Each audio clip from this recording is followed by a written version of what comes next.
बोलिए भारत माता की, भारत माता की।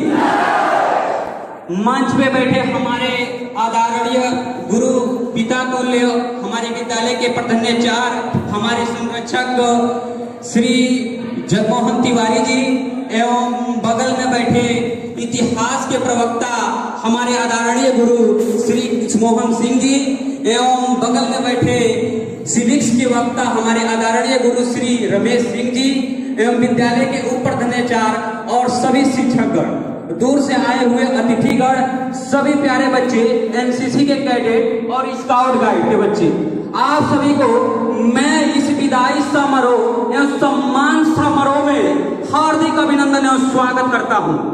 आज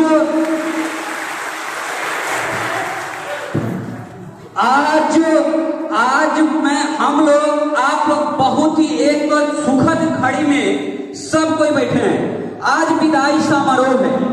एक तरफ हमारे जो गुरु जी लोग हैं उनकी विदाई समारोह है और दूसरी तरफ जो हम लोग हैं जो इनके सम्मान में आज हम लोग बैठे हैं। आज इनके जो दिल में इनकी जो आत्मा हो कहीं ना कहीं एक उदास होगी, इसलिए क्योंकि विद्यालय से इन लोगों ने जुड़ा था और इसलिए उदास नहीं थी कि सिर्फ इन लोगों ने विद्यालय से जुड़ा था।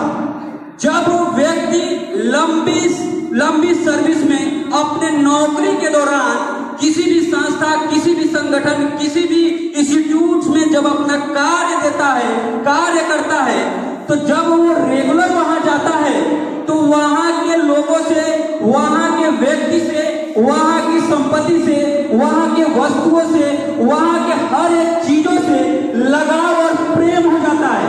और जब व्यक्ति को मालूम चलता है कि अब हम यहाँ से जाने वाले हैं तो व्यक्ति उदास इसलिए होता है, वो सोचता इसलिए है कि अब ये जिस व्यक्ति से, जिस वस्तु से, जिस सम्मान से लगा हुआ है, अब हमें यहाँ आना है कि नहीं आना पड़ेगा। तमाम ऐसे अनगणित बातें उनके दिमाग में आते होंगे। इसलिए आज कहीं ना कहीं इनकी आत्मा ये तो बाहर से प्रकट नहीं कर सकते हैं, लेकिन जहां तक मेरी अनुभव है कि हम लोग को भी बारे में विदाई हो रही थी तो हमारी आत्मा कहीं ना कहीं अंदर से ये तमाम ऐसी बातों को सोचकर, स्कूलों को याद कर, ये बच्चों को याद कर, यहाँ वस्तुओं को याद कर, ये बिल्डिंग को याद कर, यहाँ के फील्ड को याद कर, तमाम ऐसे ऐतिहासिक बातें होती हैं जिनको याद कर मन ही मन आत्मा गवाही देने लगती है और एक उदास के रूप में ढाल देती है। और एक तरफ हम लोग हैं जो कहीं ना कहीं हम लोग के उत्साह मन में है क्योंकि इनका सम्मान समारोह है। ये जीवन का प्रक्रिया है, ये प्रकृति का नियम है कि इस संसार में जो भी व्यक्ति, जो भी मनुष्य कहीं भी जन्म लेता है या किसी भी संस्था, किसी भी संगठन में जाता है तो उसे एक ना एक देश उस संस्था से, उस संगठन से, वहां से जाना ही जाना पड़ता है क्योंकि एक चैन है, ये प्रक्रिया एक चैन है। इस चैन में हर एक व्यक्ति को किसी न किसी दिन आना होता है।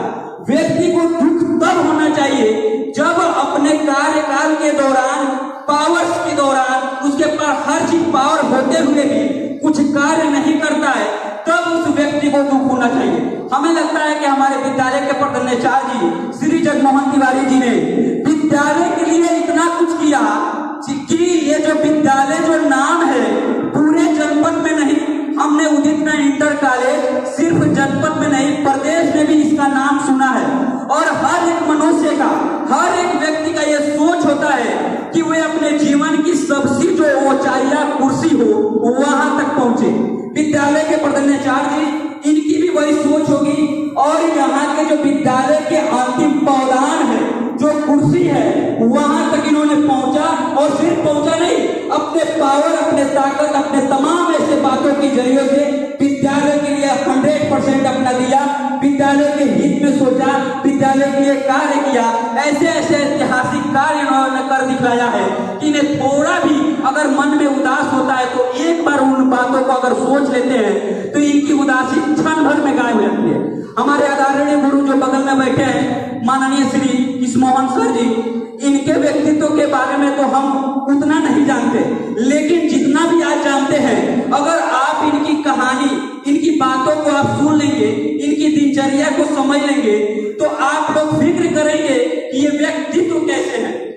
हमने जब इनसे इतिहास की क्लासें पढ़ते थे, बच्चे जब इतिहास के जब जाते थे पढ़ाने के लिए, तो वहाँ एक भी बच्चा ऐसा नहीं होता था जो बगैर पढ़ने वाले हो। जिसको भी पढ़ना तो चुपचाप शांति से बैठा और सर को देखते ही वहां से बच्चे भाग जाते थे, जो भी लखेरे टाइप के थे।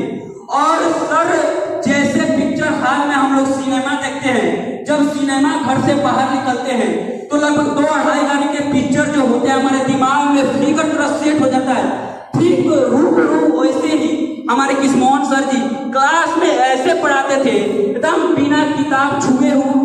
जब ये क्लास से जब बाहर निकलते थे तो एकदम पिक्चर की तरह दिमाग में एकदम सेट हो जाती थी इनकी बातें। आज इन्हीं का दिन है कि हमने इतिहास में आज जो इनके सहयोग से 11 साहित्य वाले को अपने इनके प्रयास से, इनके कर्म चरणों से हमको भी सहयोग मिल रहा है पढ़ाने के लिए।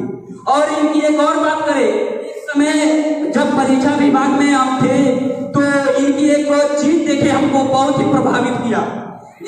जब परीक्षा विभाग की टाइम थी लगभग 10 बजे, और आप जानते हैं कि जब परीक्षा की टाइमिंग से पहले हर एक कार्य को जो परीक्षा विभाग में होता है उसका जिम्मेदारी होता है पेपर पहुंचाना, कापियों पहुंचाना। तो हमने देखा कि ये परीक्षा से समय से पहले बिल्कुल बारीकी से कॉपी को चेक करना, पेपर को चेक करना, तमाम प्रकार की जो भी सामग्रियां होती है सबको चेक करने के बाद तब तक वहीं पे थे, इनकी फोन आ जाती है, ये तुरंत कहते हैं कि अभी हम बात में करते हैं, व्यस्त है। हमने वहां पे तो इनकी बातों से ये सीखा कि अगर व्यक्ति किसी कार्य में अगर करता हो अपने नौकरी के दौरान, तो सबसे पहले उसके कार्य, उसका नौकरी के दौरान सर्विस में जो कार्य है उसका कर्तव्य है, बाद में और परिवार अन्य प्रकार के जो भी कार्य होते हैं। हमें लगता है कि आप लोग भी इनकी दिनचर्या को, इनकी बातों को समझना चाहिए और जिस भी जगह, जिस भी संस्था, जिस भी संगठन में आप काम कीजिए बिल्कुल लगन ईमानदारी के साथ काम कीजिए। और एकदम जो सरल स्वभाव होता है, ऐसे स्वभाव हम आज तक कोई भी गुरु जी में नहीं देखा। और बगल में बैठे हैं हमारे रमेश सिंह जी, ये तो हमारे बचपन से ही जुड़े हैं क्योंकि हमारे माता पिता से इनका साथ है। और जब विद्यालय में आए तो इनकी व्यक्तित्व को तो उतना मालूम नहीं है, लेकिन जहां तक हमको मालूम है उतना प्रकट करना चाहूंगा। ये जो व्यक्ति हैं एक सीधे साधे हैं, इनकी जो बोली है ये सोचते नहीं है कि हम किसको क्या बोल देंगे, उसके ऊपर क्या असर पड़ता है। इनसे हमें ये सीख लेनी चाहिए कि मनुष्य कभी भी झुकना नहीं चाहिए, क्योंकि संसार में जो व्यक्ति झुकता है ना उसे लोग और ही झुकाने का प्रयास करते हैं। ये जो व्यक्ति हैं ये झुकना नहीं स्वीकार करते हैं। हमें जहां तक इनकी बातों से लगता है ये सोचते भी नहीं है कि हमारी बातें से कोई नाराज होगा, किसी को तकलीफ होगा, जो इनके दिल में आती है वे बोल देते हैं। फिर हम प्रधानाचार्य जी के ऊपर चलते हैं, हमारे विद्यालय के मेजर जनमोहन तिवारी जी के। हमें इनके साथ इतना लगाव हो गया है कि आज बोलते बोलते पूरी समय बीत जाएगी लेकिन हमारी बात खत्म नहीं होगी। आज जब ये रिटायर हो रहे थे तो कुछ क्षण के लिए हम भावुक हो गए थे, क्योंकि हमारे संरक्षक, हमारे माता पिता, आज जो हम आपके सामने मैं की कड़कड़ाहट से इतने तेज चिल्ला रहा हूँ, आज इन्हीं का देन है, इन्हीं का आशीर्वाद है। आज जो मैं खड़ा हूँ, आज जो भी कुछ हूँ, आज इन्हीं का आशीर्वाद है। जब व्यक्ति लंबी सर्विस के दौरान, नौकरी के दौरान जब व्यक्ति विदा लेता है, उसकी रिटायरमेंट प्रक्रिया जब चालू होती है तो व्यक्ति सोचता है, तमाम प्रकार के उसके मन में भावनाएं आती हैं। तो प्रधानाचार्य जी के बात से एक कहानी के माध्यम से हम उनके व्यक्तित्व को आपके ऊपर छाप छोड़ना चाहते हैं कि जब इतनी लंबी सर्विस के दौरान जब प्रधानाचार्य जी रिटायर होकर घर जाएंगे तो आप जिनसे भी मिलेंगे इनके सामने मात्र 3 सवाल आए। अगर इन तीनों सवालों का उत्तर इनके पास हाँ है तो हम मान लेते हैं कि इनके जीवन में एक गौरवपूर्ण इतिहास की यात्रा रही है। पहला सवाल हो, जब ये रिटायर होकर घर जाएंगे तो कोई भी व्यक्ति इनसे मिलेंगे तो इनसे पूछेंगे आपका स्वास्थ्य कैसा है। तो स्वास्थ्य व्यक्ति का तब निर्भर करता है जब उसके पीछे किए गए कार्यों से पता चलता है कि उस व्यक्ति का स्वास्थ्य कैसा है। इन्होंने विद्यालय के लिए अपने जो भी समय दिया, इतना समय दिया कि इनके पास मात्र 3 साल थे और विद्यालय के लिए इन्होंने इतना कार्य किया जो कई सालों वर्षों में लगभग नामुमकिन है, क्योंकि ये और कॉलेज के जो बड़े बाबू हैं दोनों लोग मिलकर विद्यालय के हित में इनका स्वास्थ्य, इनका सब कुछ अच्छा था और विद्यालय के लिए इन्होंने कार्य किया। और हमें लगता है कि इनका जवाब, इनका स्वास्थ्य उत्तर हाँ ही होगा। दूसरा प्रश्न इनसे तब पूछी जाएगी कि आपके बच्चे क्या करते हैं। ये बच्चे की सवाल जो है, हमें लगता है कि इसका भी उत्तर इनका हाँ ही होगा, क्योंकि जब नौकरी के दौरान व्यक्ति अपनी जिम्मेवारी जब नौकरी के दौरान देने लगता है तो कहीं ना कहीं अपने घर की जो समस्याएं होती हैं, जो दिक्कतें होती हैं, उसको समय नहीं दे पाता है। तो इनकी अगर बात किया जाए तो इनके 2 पुत्र हैं और 1 पुत्री, और आप लोग जानकर हैरान हो जाएंगे कि दोनों पुत्रान सर्विस में, उनकी पुत्री भी सर्विस में, और उनकी जिनसे शादियां हुई है वो भी सर्विस में। इससे अच्छा सौभाग्य की क्या बात है। हमें लगता है कि ये भी दूसरे प्रश्न का उत्तर भी इनके पास हाँ ही है। तीसरा प्रश्न इनकी आत्मा स्वयं इनसे पूछेगी कि हम रिटायरमेंट के बाद जब जाएंगे, इनकी आत्मा स्वयं पूछेगी कि हमने आज कितने का जीवन बदला, हमने अपने नौकरी के दौरान कितनों की भलाई की, कितने लोगों का हेल्प किया।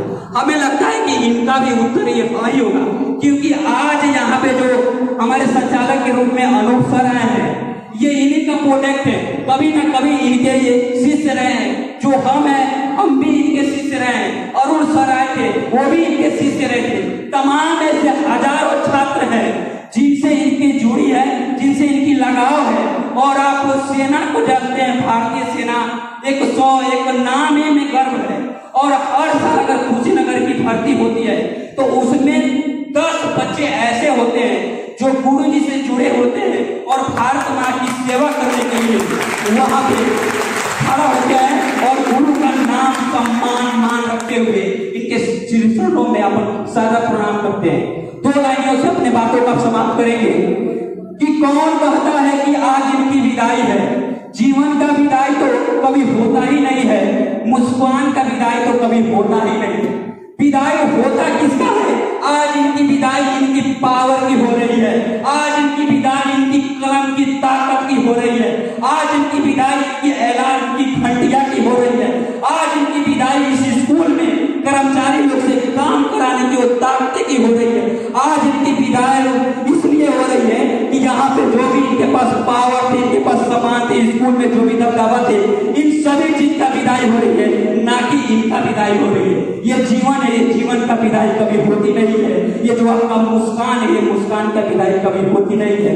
जय हिंद, जय भारत।